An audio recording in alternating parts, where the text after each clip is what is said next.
Hello friends,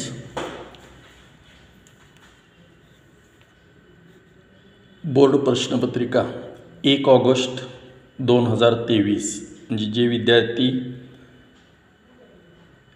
March 2023ला fail झालेले असतात त्यांची ही पुनर्प्रश्नपत्रिका असते। या प्रश्नपत्रिकेमध्ये आपण प्रश्न क्रमांक 2 एक्सप्लेन करणार आहे। आता हा प्रश्न क्रमांक 2 ॲडमिशन ऑफ पार्टनरचा मिस्टर राजीव आणि संजीव हे ओल्ड पार्टनर आहेत। त्यांचा रेशो आहे 3:1। त्यामध्ये mister Mahesh is admitted as a partner in the firm. नवीन पार्टनर महेश ॲडमिट आहे। त्यामध्ये you are required to prepare revaluation account, capital account, partners आणि balance sheet of the firm after admission of mister Mahesh. असे 3 account तयार करायचे आहेत। मागच्या एक्झाम्पलसारखंच रिव्हॅल्युएशन अकाउंट म्हणजेच profit and loss adjustment account सुरुवातीला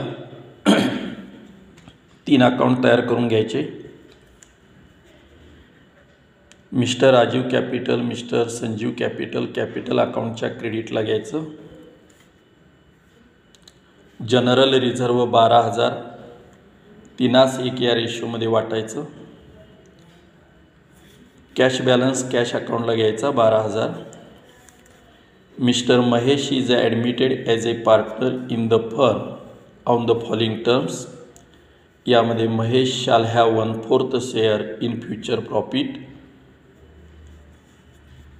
नंबर 2 मध्ये असं म्हणलं आहे, he shall bring in a cash rupees 1,20,000 as a capital. नवीन पार्टनरनं कॅपिटल आणलं। Bank account debit to Mahesh capital account and rupees 60,000 as his a share of goodwill. नवीन पार्टनरनं गुडविल आणलं 60,000। Bank account debit to goodwill account. परत ते goodwill old पार्टनरमध्ये वाटायचं। बिल्डिंग नंबर 3ला building over valued by rupees 24,000। बिल्डिंगची किंमत 24,000 ओव्हर व्हॅल्यूड वाढवलेली आहे, ती कमी करायची। बिल्डिंगची किंमत या ठिकाणी 1,80,000 आहे, ती 24,000 कमी करायची। म्हणजे बिल्डिंग तोटा रिव्हॅल्युएशन अकाउंटच्या डेबिटला टू बिल्डिंग 24,000। दुसरा इफेक्ट बॅलन्स शीटच्या असेटला घ्यायचा कमी करून। Stock is undervalued by 25% in the books. पुस्तकामध्ये स्टॉकची किंमत अंडर व्हॅल्यूड जी 25% कमी आहे, ती कमी असलेली किंमत 25% वाढवायची। म्हणजे ज्या वेळेला असेटची किंमत 100 असते त्यावेळेला स्टॉकची किंमत 125 दाखवायची। इथं स्टॉकची किंमत आहे 1,20,000, 100 आला 125, तर 1,20,000ला किती असं एक्सप्लेन करून ती किंमत काढायची आहे। अंडर व्हॅल्यूड म्हणजे कमी असलेली किंमत वाढवणे म्हणजे फायदा। याचा इफेक्ट रिव्हॅल्युएशन अकाउंटच्या क्रेडिटला बाय स्टॉक म्हणून घ्यायचा। दुसरा इफेक्ट बॅलन्स शीटच्या असेटला होईल। नंबर 4चे adjustment provide reserve for doubtful debts 2,400 दिला आहे।